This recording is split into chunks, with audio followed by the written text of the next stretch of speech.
लोगों ने ये पढ़ा था कि प्रोटॉन और इलेक्ट्रॉन्स की डिस्कवरी जिन साइंटिस्ट ने की उससे रिलेटेड हमने पढ़ा कि एटम के अंदर सब एटॉमिक पार्टिकल्स होते हैं जिनको इलेक्ट्रॉन और प्रोटॉन का नेम दिया जाता है। अब वो इलेक्ट्रॉन और प्रोटॉन जो थे वो आपको पता था, प्रोटॉन डिस्कवर किया था गोल्डस्टेन ने और जे थॉमसन ने जो है इलेक्ट्रॉन को डिस्कवर किया। जे थॉमसन ने हमें ये तो बता दिया कि इनके अंदर जो है वो इलेक्ट्रॉन्स के पार्टिकल्स मौजूद हैं, लेकिन उसने ये नहीं बताया कि इनकी डिस्कवरी जो है वो किस तरीके से की जाएगी। तो उन पार्टिकल्स की डिस्कवरी के लिए सर विलियम क्रोक्स एक साइंटिस्ट था। इंट्रोडक्शन की तरफ अगर हम चले तो सर विलियम क्रोक्स एक साइंटिस्ट था जिसको pointer to the vacuum tube बोला जाता है। पॉइंटर का मतलब होता है कि वो इंसान जो सबसे पहले कोई चीज़ जो है वो डिस्कवर करता है या एक्सप्लोर करता है, तो सर विलियम क्रोक्स जो था वो पॉइंटर था वैक्यूम ट्यूब का। क्योंकि इस एक्सपेरिमेंट के अंदर आप वो देखेंगे डायग्राम के अंदर कि ये एक वैक्यूम ट्यूब जो है वो यूज़ की गई है जिसको डिस्चार्ज ट्यूब का नाम भी दिया गया है। और आपको यहाँ पे एक वैक्यूम पंप नज़र आ रहा होगा। वैक्यूम पंप का काम क्या होता है कि ये प्रेशर को मेंटेन करता है। तो सर विलियम क्रोक्स को जो है वो नेम दिया गया था pointer to the vacuum tube. होगा क्या इसके अंदर, कैथोड रेज की डिस्कवरी है, तो ये भी हम पढ़ेंगे भी कि कैथोड जो है वो क्या होता है और उससे जो रेज निकल रही हैं उनको क्यों नाम दिया गया है कैथोड रेज का। तो अभी हम जो है सारा इसी डायग्राम के ऊपर ही वर्किंग करते हुए एक्सप्लेन करूँगी मैं उसको। इंट्रोडक्शन की तरफ अगर चले तो कहते हैं 1897 सर विलियम क्रोक्स परफॉर्म्ड एक्सपेरिमेंट। क्या एक्सपेरिमेंट किया?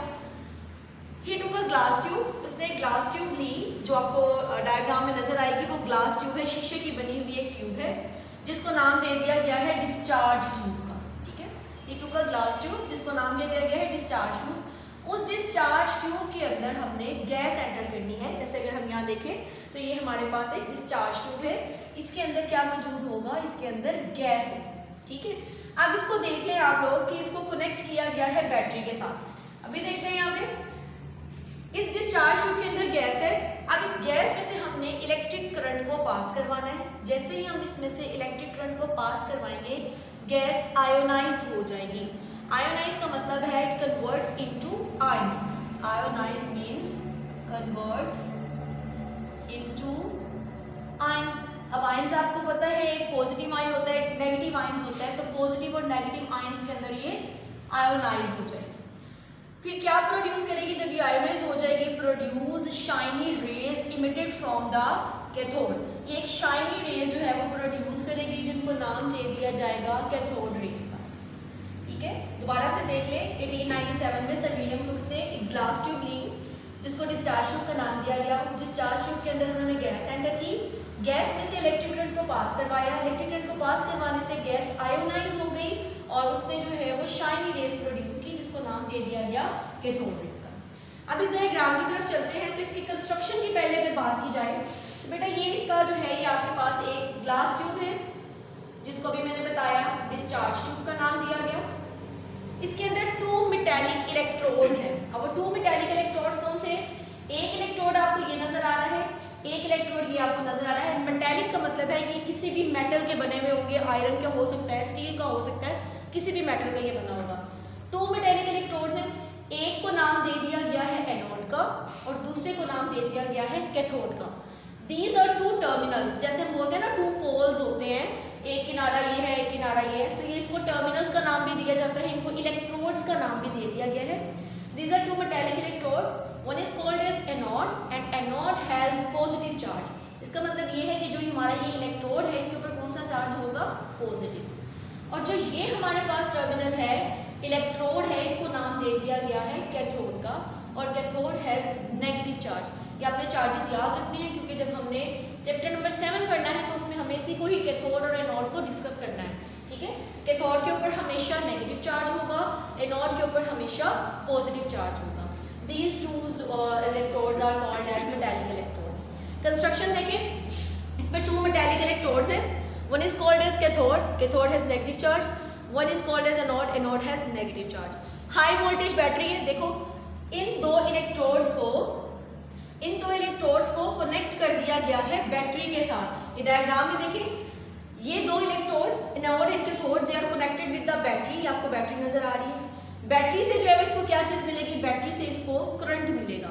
ठीक है, और इसके अंदर ये एक वैक्यूम आपको पंप नजर आ रहा है। वैक्यूम पंप का काम क्या है? इसने टेम्परेचर को मेंटेन रखना है और इसके अंदर टेम्परेचर नहीं, प्रेशर को मेंटेन करेगा और इसके अंदर जो प्रेशर होगा वो 10⁻⁻⁴ ATM प्रेशर रखा जाएगा। ठीक है, अब देखें, अब चलते हैं हम इसकी वर्किंग की तरफ। होगा क्या कि ये जो गैस हमने इसमें एंटर है, डिस्चार्ज ट्यूब के अंदर एंटर है, बैटरी से करंट इस डिस्चार्ज ट्यूब के अंदर एंटर कर दिया जाएगा, वो गैस को आयोनाइज कर देगा और पॉजिटिव एंड नेगेटिव आयंस में कन्वर्ट कर देगा।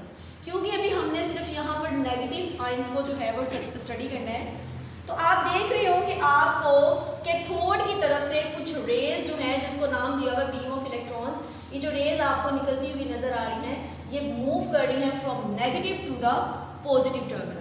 Cathode is negative and anode is positive. So these rays emitted from cathode to anode. इसका मतलब क्या हुआ, हमेशा याद रखना है पॉजिटिव नेगेटिव एक दूसरे को अट्रैक्ट करते हैं। These two charges attracted to each other. कभी भी पॉजिटिव पॉजिटिव को अट्रैक्ट नहीं करेगा, कभी भी नेगेटिव नेगेटिव को अट्रैक्ट नहीं करेगा। हमेशा ऑपोजिट चार्जेस जो है एक दूसरे को अट्रैक्ट करेंगे, पॉजिटिव नेगेटिव को हमेशा अट्रैक्ट करेगा। तो जब ये गैस में से हम लोग electric current by the battery pass करवाएंगे, तो हमें गैस की आयोनाइजेशन के बाद कैथोड से कुछ रेज निकलती हुई नजर आएंगी।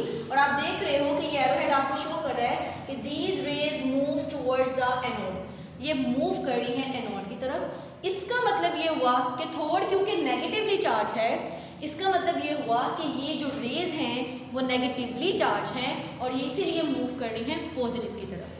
इन रेज को नेम दे दिया गया है कैथोड रेज का, और ये बीम ऑफ इलेक्ट्रॉन्स भी इसको बोला गया। ठीक है, अब जब हमें पता चल गया, जे थॉमसन ने हमें बताया कि इलेक्ट्रॉन के ऊपर जो है वो नेगेटिव चार्ज होता है, तो इससे हमें पता चल गया कि कैथोड रेज जो है, जो प्रोड्यूस कर रहे हैं रेज, वो एक्चुअली में रेज नहीं बल्कि वो एक्चुअली में क्या है, इलेक्ट्रॉन्स की एक बीम जा रही है जिसके ऊपर नेगेटिव चार्ज है। Therefore they move towards the anode. Page number 28 पे cathode rays and discovery of electron, ये आपका जो है वो एक लॉन्ग क्वेश्चन बनता है। Right the properties of the cathode raise. अगर प्रॉपर्टीज आती है तो बेटा आपने सिर्फ इतना लिखना है, और उसके साथ डायग्राम जो है वो ये आपको नजर आ रही है, ये आपने डायग्राम बना देनी है। और अगर वो कहते हैं जी write note on the cathode rays and discovery of proton, तो फिर आपको यहाँ से लेकर कंप्लीट यहाँ तक कवर करना है इसको। ठीक है, सबसे पहले जो था वो आपके पास इंट्रोडक्शन था, ये 2 लाइन जो थी वो इंट्रोडक्शन थी। उसके बाद आप यहाँ पे हेडिंग दोगे कंस्ट्रक्शन की, और आप ये देख लो सारा यहाँ पे आप हाईलाइट करोगे। इसके बाद ये जो सर विलियम क्रूक्स का इंट्रोडक्शन दिया हुआ, ये भी मैंने आपको बता दिया, ये आपने इसको यहाँ से देख लेना है। नेक्स्ट पे बेटा चलते हैं, तो यहाँ पे एक आप लॉन्ग क्वेश्चन लिख ले, right properties of cathode rays. सबसे पहले जो हमारे पास प्रॉपर्टी दी गई है उसकी हेडिंग होगी हमारे पास डायरेक्शन की। अब हम डायरेक्शन को डायग्राम में जैसे आपको नजर आ रही होंगी रेज के वो किस डायरेक्शन में मूव कर रही हैं, तो अभी हम उसको देखेंगे। फर्स्ट पॉइंट को डिस्कस करती हैं, these rays travel in straight line. ये रेज जो है वो देखो, these rays travel in straight line, Sidhi direction में है, बिल्कुल स्ट्रेट मूव कर रही हैं, कहीं पर भी इनकी बेंडिंग जो है वो नहीं हो रही। आगे वो क्या कर रहे हैं, perpendicular to the cathode surface, मतलब परपेंडिकुलर के आप लोग मैथ्स पढ़ते हो तो परपेंडिकुलर का आपको पता होगा कि क्या होता है। अगर हम चेक करें तो देखो ये कैथोड जो है वो आपका इस डायरेक्शन में है और ये रेज जो है वो इस डायरेक्शन में जा रही है। तो ये आप देख सकते हो कि ये जो हमारे पास बन रहा है ये परपेंडिकुलर है। ठीक है, these rays travel in a straight line and they are perpendicular to the cathode. ये कैथोड के जो है वो परपेंडिकुलर है, 90 का एंगल जो है वो शो कर रहे हैं। अच्छा जी, नेक्स्ट पॉइंट हमारे पास क्या आता है, ये हमारा फर्स्ट पॉइंट हो गया। सेकेंड है हमारे पास shadow. They can cast a sharp shadow of an opaque object if placed in their path. Opaque object का पहले आपको पता होना चाहिए कि ओपेक ऑब्जेक्ट क्या होता है। ओपेक ऑब्जेक्ट होता है जिसमें से लाइट पास ना कर सके। लाइट जो है वो इसमें से पास नहीं करेगी। ठीक है, जैसे वुड हो गई, जैसे ये बुक है इसमें से लाइट पास नहीं करेगी। अगर मैं रेज को इसमें से पास करवाती हूँ तो इसके ऊपर एक शेडो बन जाएगा, बहुत अच्छा शार्प शेडो बनेगा, लेकिन लाइट जो है वो इससे पास नहीं करेगी। इसी तरह से जो वुड की डोर हो गया, विंडो हो गया, दीज आर ओपेक ऑब्जेक्ट्स। तो ये आपने याद रखना, opaque objects in which light can not pass. ठीक है, थर्ड पॉइंट है हमारे पास टर्निंग की आपने हेडिंग दे देनी है यहाँ पे, या डाइवर्जन की हेडिंग दे देनी है। They are deflected. डिफ्लेक्टेड का मतलब हो जाती है ये मुड़ जाती है। कहीं भी जो है वो इसकी डायरेक्शन चेंज हो जाती है। They are deflected towards the positive plate. अब देखो they are deflected towards the positive plate, ये नेगेटिव प्लेट है और ये डिफ्लेक्ट हो रही है, टर्न हो रही है किसकी तरफ, पॉजिटिव प्लेट की तरफ। इन an electric field showing that, electric field क्या होती है, वो फील्ड जिसके अंदर पॉजिटिव और नेगेटिव दोनों चार्जेस मौजूद हों, वो एरिया जो है वो इलेक्ट्रिक फील्ड कहलाता है। तो यही आपको बता रहा है, they are deflected towards the positive plate in an electric field showing that they are negatively charge, के मतलब ये रेज जो है वो पॉजिटिव प्लेट की तरफ आ रही हैं, जो ये शो करता है क्योंकि ये नेगेटिव है इसलिए वो पॉजिटिव की तरफ आ रही हैं। These rays are called as negative rays. Third आप फोर्थ आप हेडिंग देंगे टेम्परेचर की। The rays temperature of the body on which they fall, ये जिस भी बॉडी के ऊपर ये रेज गिरेंगी उसके टेम्परेचर को हाई कर देंगी, उसके टेम्परेचर को रेज कर देंगी। फिफ्थ है J Thomson discovered their charge to mass EM ratio, ये आपके फर्स्ट ईयर का पॉइंट है, ये आप उसी में डिस्कस करेंगे। यहाँ पे आपने इसको जस्ट लर्न करना है कि चार्ज टू मास रेशो जो है वो जे थॉम्सन ने इसकी डिस्कवर की थी। सिक्स पॉइंट आपके पास आ जाता है, light is produce when these rays hit the walls of the discharge tube. यहाँ पे आप जो है वो हेडिंग दे दोगे फिफ्थ पॉइंट पे charge to mass EM ratio की हेडिंग दे देंगे, बस ईएम रेशो। यहाँ पे आप जो है वो लाइट की हेडिंग दे देंगे, तब वो क्या कहते हैं, light is produce when these rays hit the wall of discharge tube. जब ये रेज डिस्चार्ज ट्यूब की वॉल्स के साथ हिट करेंगी तो हिट करने पर ये क्या प्रोड्यूस करेंगी, लाइट।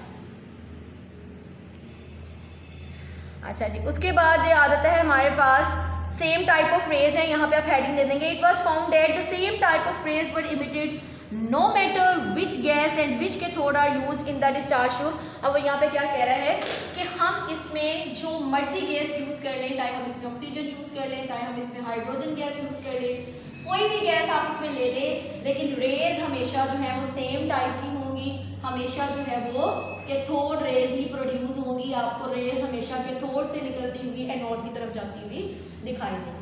ठीक है, ये आपकी प्रॉपर्टीज होगी। अगर फिर भी आपको इसमें कोई प्रॉब्लम हो तो आप मेरे साथ डिस्कस कर लेना। इस समरी के अंदर बेटा ये सारा वही लिखा हुआ है जो आपने ऊपर डिटेल पढ़ी है। यहाँ पे आप हेडिंग दे दोगे कंक्लूजन की, ठीक है, कंक्लूजन की आप हेडिंग देंगे और इस कंक्लूजन के अंदर जो आप ऊपर पढ़ चुके हो सेम वही लिखा हुआ होगा। इसको आपने रीड कर लेना है अच्छे से और इसको लर्न भी करना है। ये आज का आपका टॉपिक था और जिन स्टूडेंट्स के पास बुक्स हैं वो तो इसको जो है वो यहाँ से ही मार्क कर लें और जिनके पास नहीं है मैं इसकी पिक्चर सेंड करूँगी, वो इसे अपनी नीट नोटबुक के ऊपर नोट कर लें। ठीक है।